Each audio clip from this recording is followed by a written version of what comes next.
Welcome back, underdogs, misfits, and other little lunatics, to my Christmas special. We're covering The Body by Stephen King, which is basically Stand By Me. So, um, yeah, let's get into it. Hold on. Okay, let's get into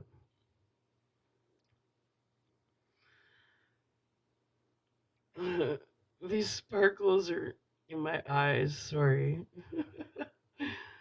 We all heard about it on the radio, of course.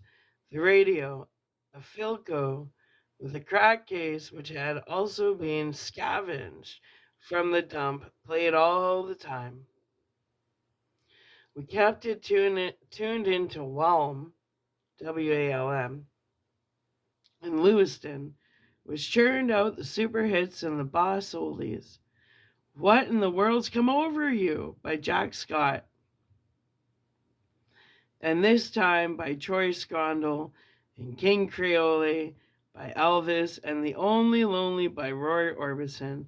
When the news came on, we usually switched the mental dial over to mute. The news was a lot of happy horse shit about Kennedy and Nixon and Comey and Matsu and the Missile Gap and what a shit that Castro was turning out to be after all. But we had all listened to the Ray Brower story a little more closely because he was a kid our age. He was from Chamberlain, a town 40 miles or so east of Castle Rock. 3 days before Vern came bustling into the clubhouse after a 2 mile run up Grand Street, Ray Brower had gone out with one of his mother's pots to pick blueberries. When dark came and he still wasn't back, the Browers called the country sheriff and a search started. First, just around the kid's house, and then spanning to the surrounding towns of Mutton and Durham and Pownell. Everybody got into the act: cops, deputies, game wardens, volunteers. But 3 days later, the kid was still missing. You could tell, hearing about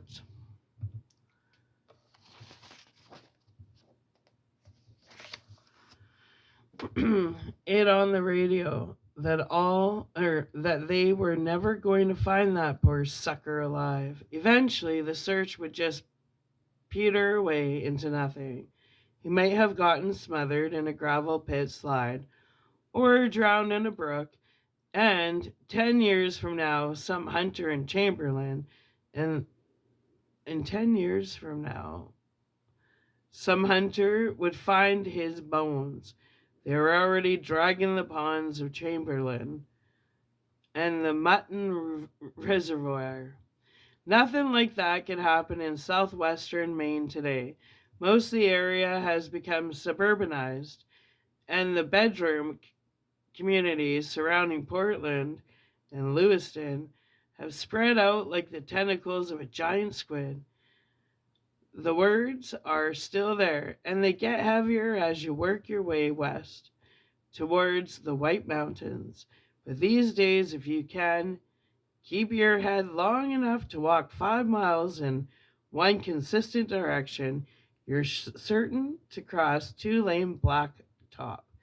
But in 1960, the whole area between Chamberlain and Castle Rock was underdeveloped, and there were places that hadn't even been logged since before World War II. In those days, it was still possible to walk into the woods and lose your direction there and die there. Vern Tessio had been under his porch that morning, digging. We all understood that right away, but maybe I should take just a minute to explain it to you. Teddy Duchamp was only about half bright, but Vern Tessio, he would never be spending any of his spare time on College Bowl either. Still, his brother Billy was even dumber, as you will see. But first, I have to tell you why Vern was digging under the porch. 4 years ago, when he was 8, Vern buried a quart jar of pennies under the long Tessio front porch. Vern called the dark space under the porch his cave. If he was playing a pirate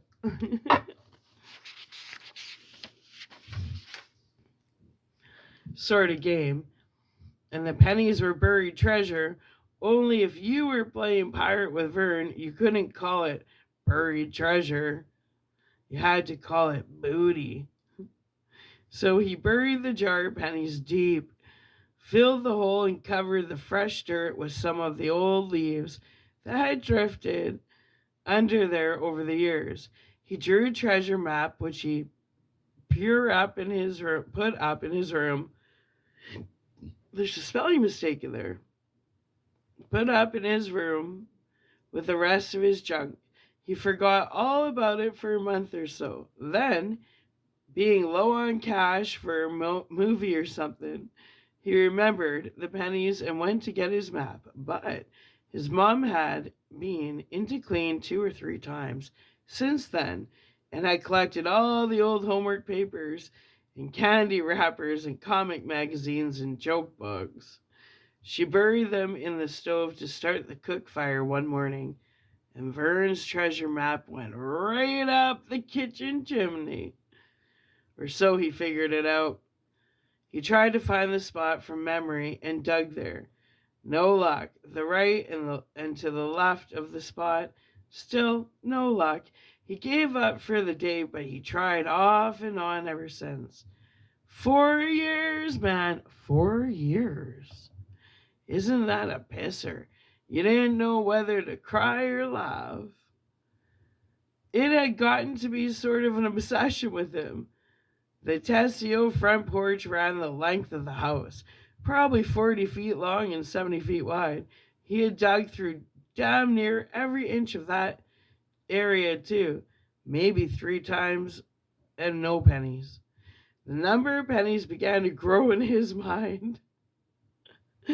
When it first happened, he told Chris and me that there had been maybe $3 worth. A year later, he was up to 5, and just lately, it was narrowing around 10, more or less, depending on how broke he was. Isn't that the truth? Every so often, we tried to tell him what was so clear to us, that Billy had known about the jar and dug it up himself.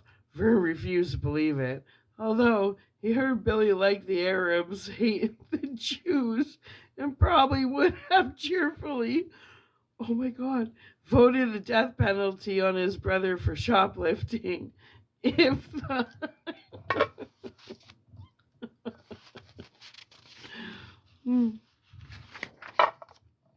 opportunity had ever presented itself. He also refused to ask Billy point blank.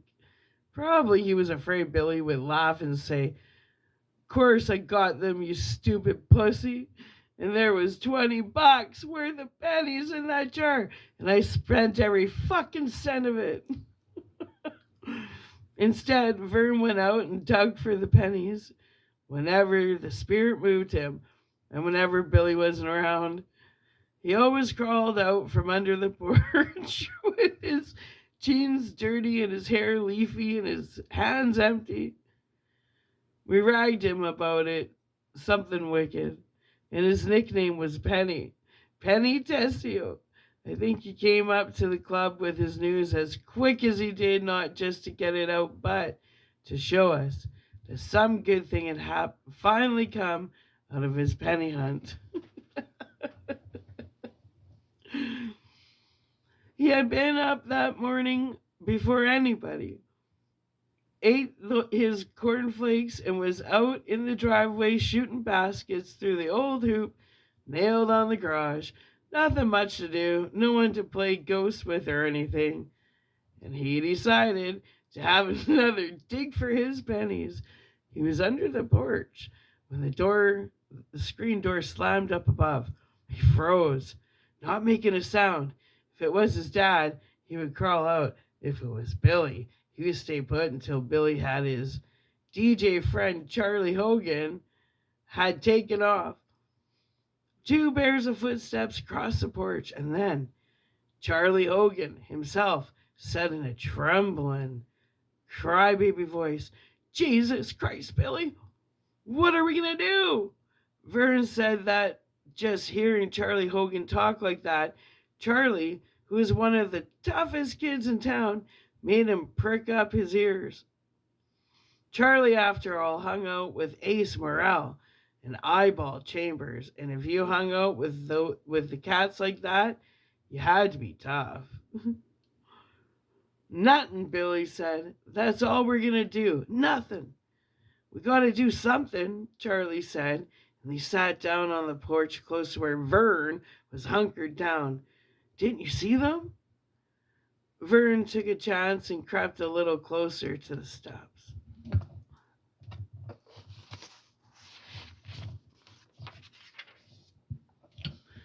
Practically slavering at that point, he thought that maybe Billy and Charlie had been really drunken up and had run somebody down. Vern was careful not to crackle any of the old leaves as he moved. If the two of them found out he was under the porch and had overheard them, you could have put what was left of him in a kennel ration dog food can. "It's nothing to us," Billy Tessio said. "The kid's dead, so it's nothing to him neither. Who gives a fuck if they ever find him? I don't." "It was that kid they had been talking about on the radio," Charlie said. It was sure shit. Brock or Brower Flowers, whatever his name is. Fucking train must have hit him." "Yeah," Billy said. Sound of a scratch match. Vern saw it flickered into the gravel driveway and then smelled cigarette smoke. It sure did. "And you puked." No words, but Vern sensed emotional waves of shame redacting off Charlie Hogan. "Well, the girls didn't see it," Billy said after a while. "Lucky break." From that sound, he clapped Charlie on the back to bump him up. "They blab it from here to Portland. We tore out of there fast, though. You think they knew that there was something wrong?" "No," Charlie said. "Marie don't like to go down that back Harlow Road past the cemetery anyway. She's afraid of ghosts." Then again, in that scared crybaby voice, "Jesus, I wish we'd never boosted no car last night. Just gone to show like we was gonna." Charlie and Billy went with a couple of gags named Marie Doherty and Beverly Thomas. You never saw such gross-looking broads outside of a carnival show. Pimples, mustaches, the whole works. Sometimes the 4 of them, or maybe 6 or 8, if Fuzzy Broxowicz or Ace Morrell were along with their girls, would boost a car from a Lewiston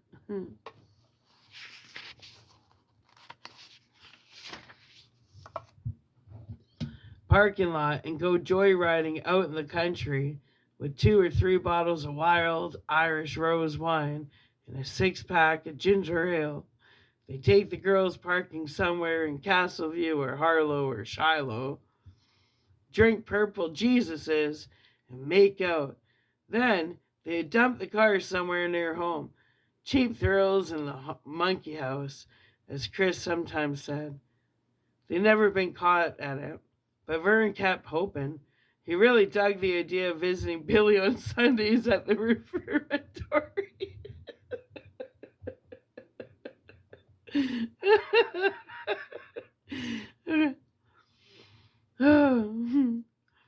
If we told the cops, they'd want to know how we got way the hell out in Harlow, Billy said. We ain't got no car, neither of us. It better if we just keep our mouths shut. Then they can't touch us. We can make an anonymous call, Charlie said. They trace those fucking calls, Billy said ominously. I seen it on Highway Patrol and Dragnet. Yeah, right, Charlie said miserably. Jesus, I wish Ace had been with us. We could have told the cops he was in the car. Well, he wasn't. Yeah, Charlie said. He sighed. I guess you're right. The cigarette butt flicked into the driveway. We had to walk up and take a piss by the tracks, didn't we? Couldn't walk the other way, couldn't we? No, and I got puke on my new PF flyers. His voice sank a little. Fucking kid was laid right out. You know it. Did ya see that know of a horror, Billy? I seen him.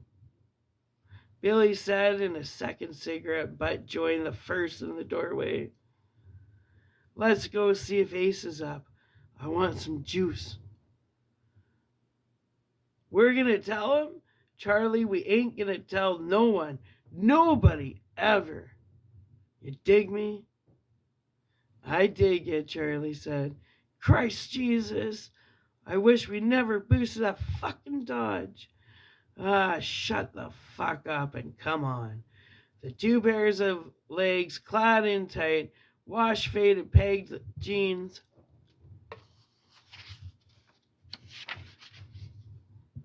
Two pairs of feet in black engineer boots with side buckles came down the streets.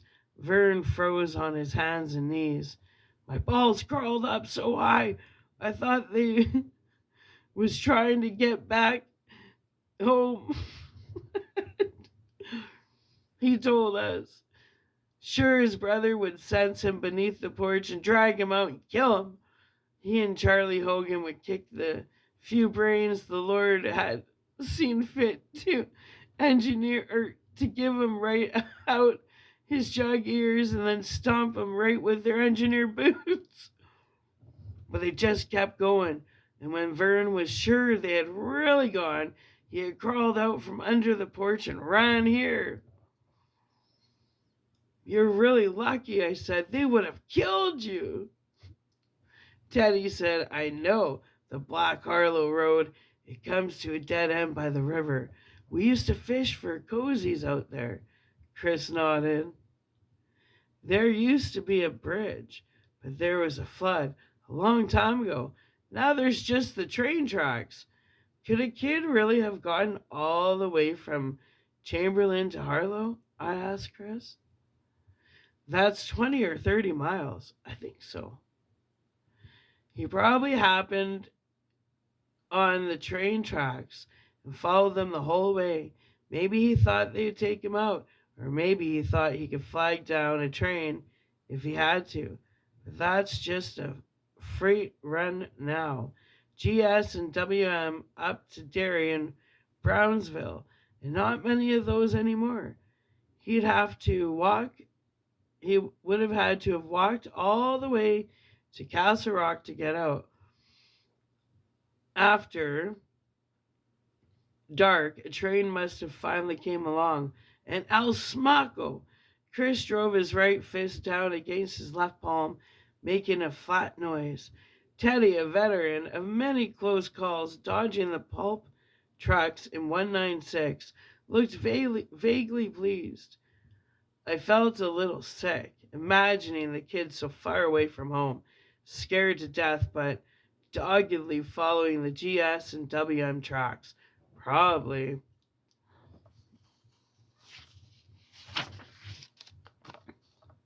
Walking on the ties before the night noises from the overhanging trees and bushes, maybe even from the culverts underneath the railroad bed. And here comes the train, and maybe the big headlight on the front hypnotized him until it was too late to dump, or maybe he was just laying there on the tracks in a hunger faint when the train came along. Either way, anyway, Chris had the straight of it. Al Smacko had been the final result. The kid was dead. So anyway, you want to go see it? Vern asked. He was squirming around like he had to go to the bathroom, but he was just so excited. We all looked at him for a long second, no one saying anything. Then Chris tossed his cards down and said, "Sure, and I bet you anything we get our picture in the newspaper." "Huh?" said Vern. "Yeah," Teddy said, and grinning his crazy truck dodging look. "Look," Chris said, leaning across the ratty card table. "We can find the body and report it. We'll be on the news." "I don't know," Vern said, obviously taken aback. "Billy will know where I found out. He'll beat the living shit out of me." "No, he won't," I said, "because it'll be us guys that find the kid, not Billy and Charlie Hogan in a boosted car. Then they won't have to worry about it anymore. They'll probably pin a medal on you, Penny." "Yeah?" Vern grinned, showing his bad teeth. It was a dazed sort of grin, and if the thought of Billy being pleased with anything he had he did had acted on him like a hard shot to the chin. "Yeah, you think so?" Teddy was grinning too. Then he frowned and said, "Uh-oh." "What?" Vern asked. He was squirming again, afraid that some really basic objection to the idea had just cropped in Teddy's mind. Or what passed for Teddy's mind.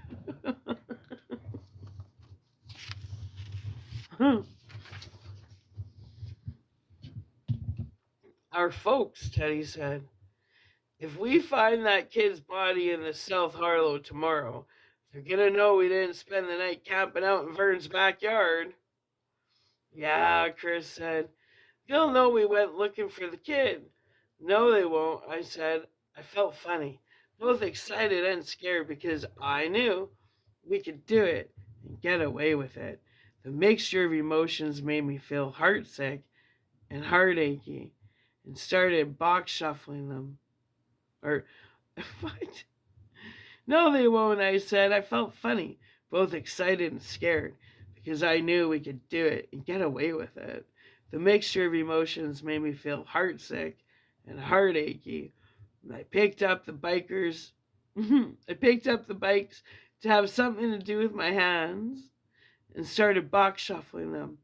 That and how to play cribbage was about all I got for older brother stuff, like from Dennis.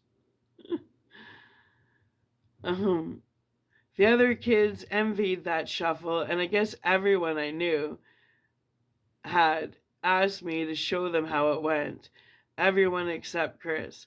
I guess only Chris knew that showing someone would be like giving away a piece of Dennis, and I just didn't have so much of him that I could afford to pass pieces around. I said, "Well, just tell him we got bored tenting in Vern's field, because we've done it so many times before. So we decided to hike up the tracks and have a camp out in the woods. I bet we don't even get hided for it because everybody will be so excited about what we found." "My dad'll hide me anyway," Chris said. "He's on a real mean streak this time." He shook his head sullenly. "To hell with it. It's worth a hiding." "Okay," Teddy said, getting up. He was still grinning like crazy, ready to break into the high-pitched, cackling laugh at any second. "Let's all get together at Vern's house after lunch. What can we tell him about supper?" Chris said. "You and me and Gordy. We can say we're eating at Vern's." "And I'll tell my mom I'm eating over at Chris's," Vern said. That would work unless there was some emergency we couldn't control, or unless any of the parents got together. And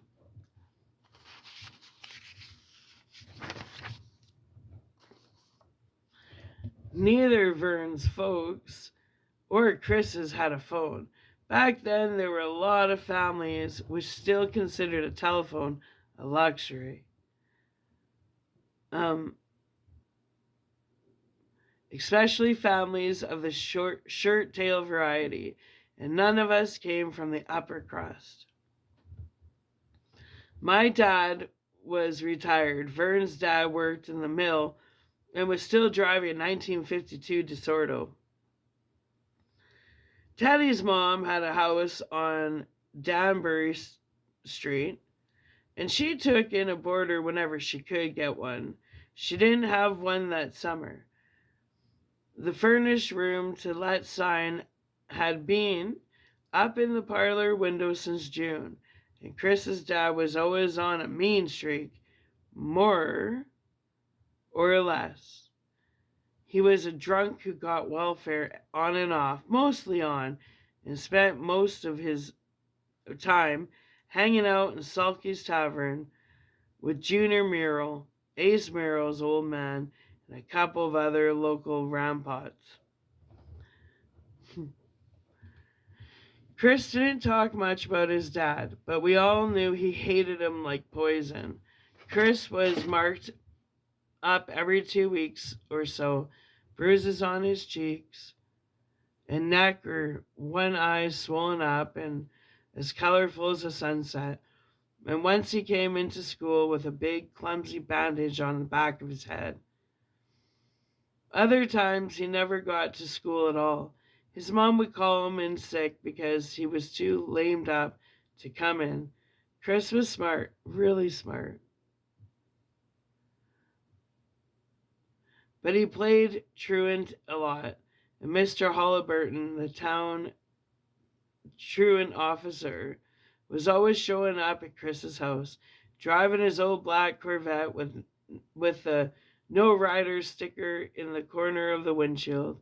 If Chris was being prudent and Bertle, as we call him, always behind his back, of course, caught him, he would haul him back to school and would see that Chris got detention for a week. But if Bernie found out that Chris was home because his father had beaten the shit out of him, Bernie just went away and didn't say boo to a cockatoo bird. It never occurred to me to question this set of priorities until about 20 years later. No, would it? I fucked that up.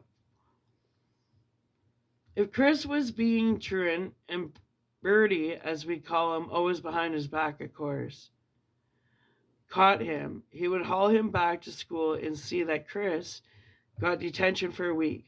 But if Bertie found out that Chris was home because his father had beaten the shit out of him, Bertie just went away and didn't say boo to a cockatoo bird. It never occurred to me to question this set of priorities until about 20 years later. The year before, Chris had been suspended from school for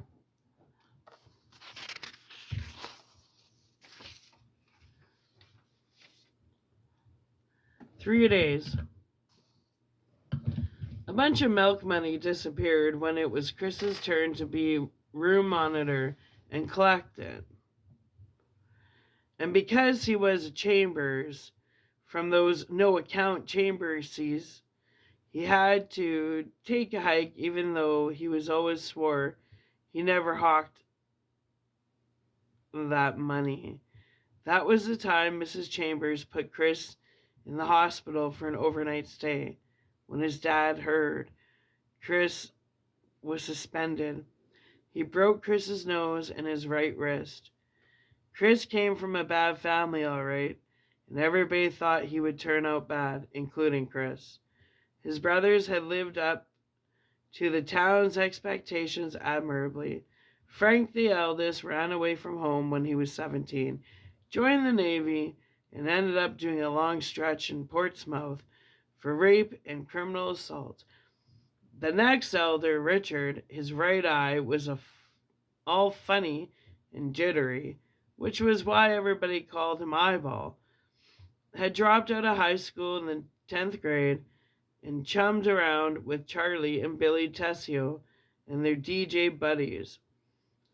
I think all that'll work, I told Chris. What about John and Marty?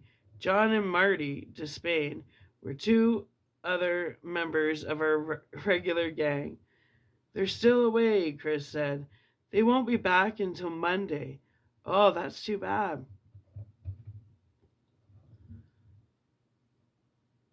So, are we set? Vern asked, still squirming. He didn't want the conversation sidetracked even for a moment. I guess we are, Chris said. Who wants to play some more scat? No one did. We were too excited to play cards. We climbed down from the treehouse, climbed the fence into the vacant lot, and played 3 flies, 6 grounders for a while Vern's old friction-taped baseball had that was no fun either. All we could think about was that kid Brower hit by a train and how we were going to see him, or what was left of him. Around 10 o'clock, we all drifted away home to fix it, and with our parents.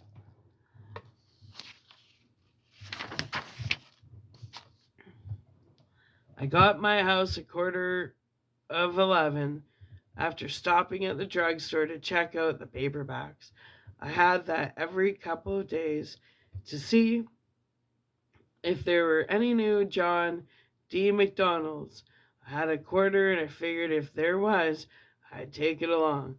But there were only the old ones, and I'd read most of those half of a dozen times. When I got home, the card was gone, and I remembered that my mom and some of her hen party friends had gone to Boston to see a concert. A great old concert my mother.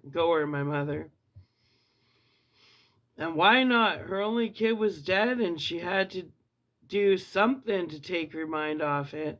I guess that sounds pretty bitter, and I guess if you'd been there, you'd understand why I felt that way. Dad was out back, passing a fine spray from the hose over the ruined garden. If you couldn't tell it was a lost cause from the gloom face, you sure could by looking at the garden itself.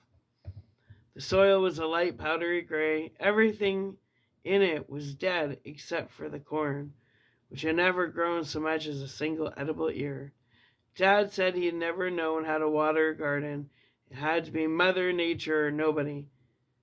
He'd watered too long in one spot and drowned the plants. In the next row, plants were dying of thirst. He could never hit a happy medium, but he didn't talk about it often. He lost a son in April and a garden in August, and if he didn't want to talk about either one, I guess that was his privilege. It just bugged me that he had given up talking about everything else too. That was taking democracy too fucking far. Hi, Daddy, I said, standing beside him. I offered him the Rolos I'd bought at the drugstore. Want one? Hello, Gordon, no thanks. He kept on flicking the fine spray over the hopeless gray earth.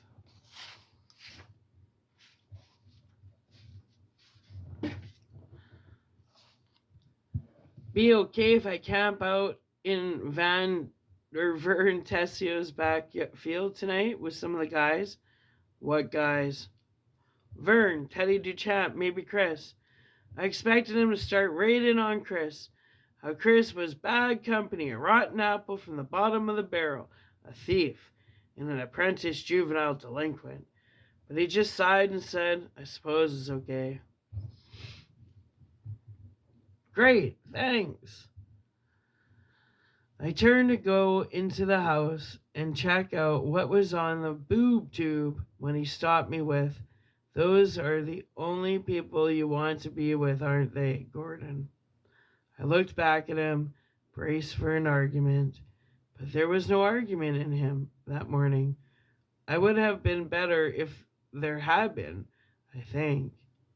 His shoulders were slumped, his face pointed towards the dead garden and not towards me, sagged. There was a certain unnatural sparkle in his eyes that might have been tears. Dad, they're okay. Of course they are, a thief and two thieves. Fine company for my son.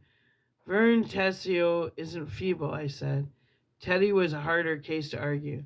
12 years old and still in the 5th grade, my dad said. In that time he slept over.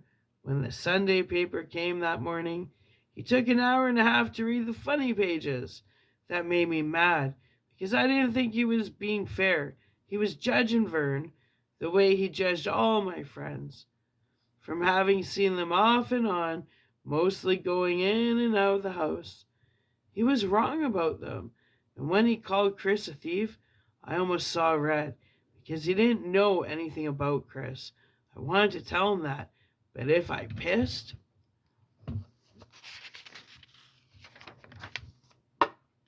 him off, he'd keep me home, and he wasn't really mad anyway. Not like he got at the supper table sometimes, ranting so loud that nobody wanted to eat. Now he just looked sad and tired and used. He was 63 years old, old enough to be my grandfather. My mom was 55, no spring chicken either. When she and Dad got married, they tried to start a family right away. My mom got pregnant and had a miscarriage. She miscarried 2 more, and the doctor told her she'd never be able to carry a baby to term. I got all this stuff, chapter and verses. Whenever one of them was lecturing me, you understand, they wanted me to think I was a special delivery from God. I wasn't appreciating my great good fortune in being conceived. When when my mother was 42 and starting to gray, I wasn't appreciating my great good fortune, and I wasn't appreciating her tremendous pain and sacrifices either. 5 years after the doctor said Mom would never have a baby, she got pregnant with Dennis. She carried him for 8 months, and then he just sort of fell out, all 8 pounds of him. My father used to say that if he had carried Dennis to term, the kid would have weighed 15 pounds. The doctor said, well, sometimes nature fools us, but he'll be the only one you'll ever have. Thank God for him and be content. 10 years later, she got pregnant with me. She not only carried me to term, the doctor had to use forceps to yank me out. Did you ever hear of such a fucked up family? I came into this world the child of 2 dear old chuggers, not to go on and on about it, and my only brother was playing league baseball in the big kids parking lot before I even got out of diapers. Right? In the case of my mom and dad, one gift from God had been enough. I won't say that they treated me badly, and they sure never beat me, but I was a hell of a big surprise. And I guess when you get into your 40s, you're not as partial to surprises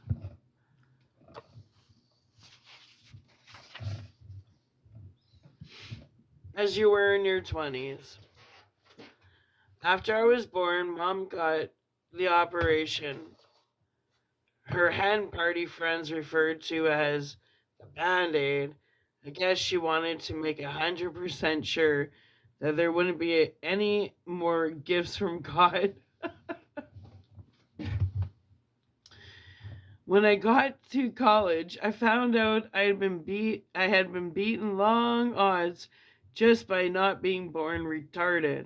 Although I think my dad had his doubts. When he saw my friend Vern taking 10 minutes to puzzle out the dialogue in Beetle Bailey. This business about being ignored, I can never really pin it down until I did a book report in high school on the novel called The Invisible Man.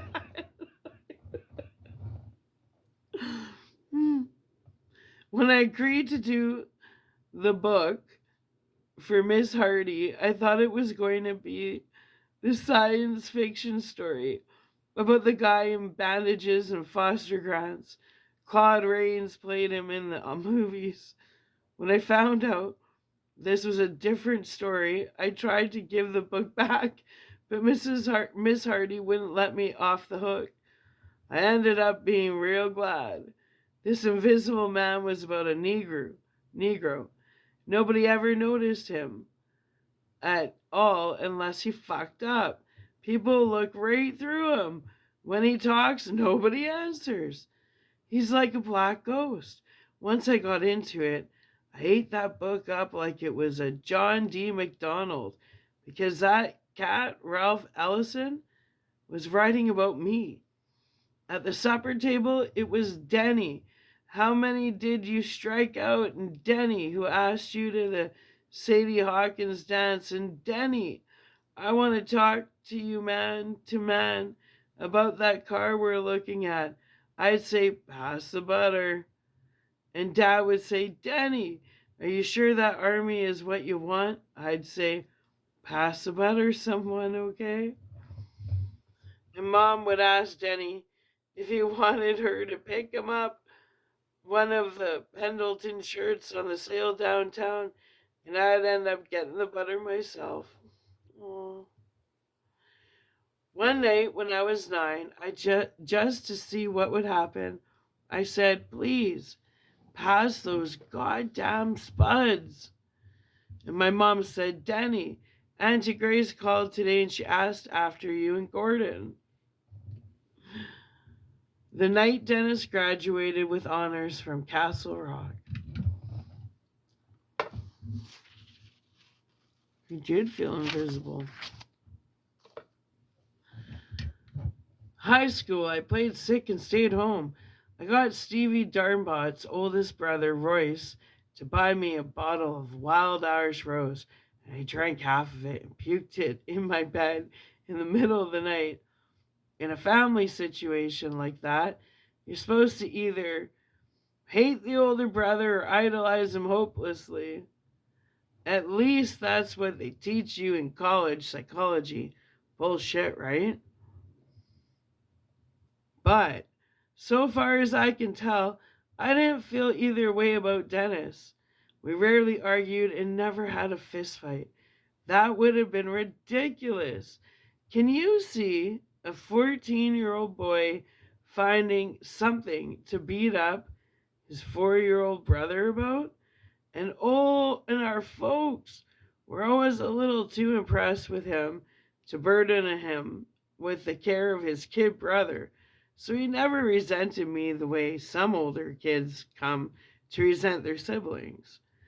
When Denny took me with him somewhere, it was of his own free will, and those were some of the happiest times I can remember. Hey, LeBlanche, who the fuck is that? My kid brother, and you better watch your mouth, Davis. He'll beat the crap out of you, Gordy's tough. They gather around me for a moment, huge and possibly tall, just a moment of interest, like a patch of sun. That was so big. They were so big. They were so old.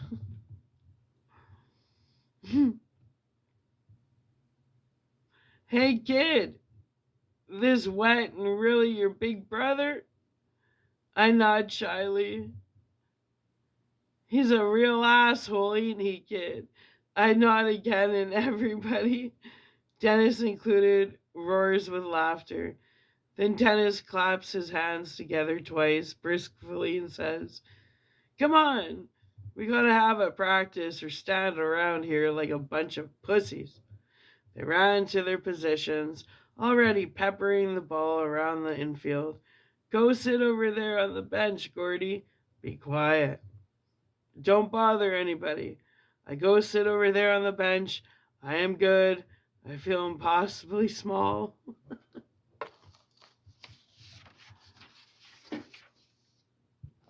Under the sweet sunset clouds, I watch my brothers pitch. I don't bother anybody. But there weren't many times like that. Sometimes he read me bedtime stories that were better than Mom's. Mom's stories were about the gingerbread man and the three little pigs, okay stuff. But Dennis were about stuff like Bluebird and Jack the Ripper. He also had a version of Billy Goat's Gruff, where the toll under the bridge ended up the winner. And, as I had already said, he taught me the game of cribbage and how to do a box shuffle. Not that much, but hey, in this world, you take what you can get. Am I right? As I grew older, my feelings of love for Dennis were replaced with an almost clinical awe. The kind of awe so Christians feel the God, I guess. And when he died, I was so mildly shocked and mildly sad, the way I imagine those same so Christians must have felt when Time magazine said God was dead. Let me put it this way. I was as sad for Denny's dying as I was when I heard on the radio that Dan Blocker had died. I'd seen them both before, or both about as frequently, and Denny never even got any reruns. He was buried in a closed coffin with the American flag on the top. They took the flag off the box before they finally stuck it in the ground and folded it, the flag, not the box, into a crooked hat and gave it to my mom. My parents just fell to the pieces. 4 months hadn't been long enough to put them back together again. I didn't know if they'd ever be whole again. Mr. and Mrs. Dempsey. Denny's room was in suspended animation, just one door down from my room. Suspended animation, or maybe in a time warp. The Ivy League college pennants were still on the walls, and the senior pictures of the girls he had dated were still tucked into the mirror where he had stood for what seemed like hours at a stretch, combing his hair back into a ducktail like Elvis. The stack of Trues and Sports Illustrated remained on his desk, their dates looking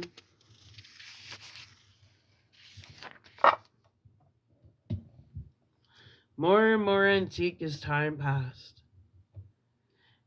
It's the kind of thing you see in sticky sentimental movies. But it wasn't sentimental to me.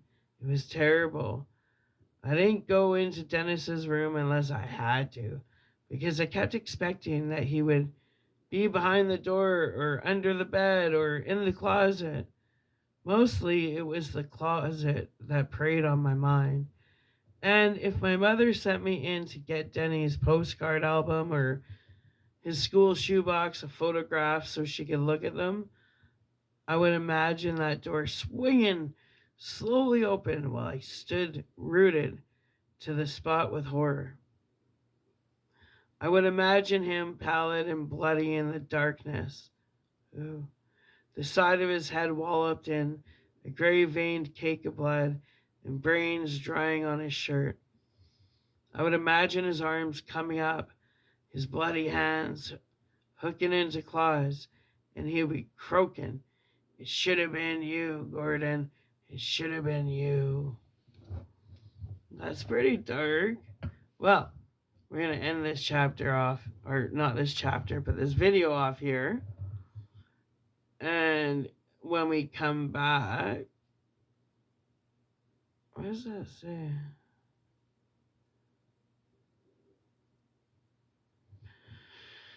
It says number 7. They're not chapters. It's numbered weird. It just says number 7, Stud City by Gordon LaChance. Oh, it's a story he wrote, I guess. I don't know. We'll find out. Anyway, I'm going to upload this, and Underdogs, Misfits, and other little lunatics, I hope you're having a very Merry Christmas. I love you. I'll be back before you know it. You just gotta Go on to the next video, and there I am. You'll see me again. All right.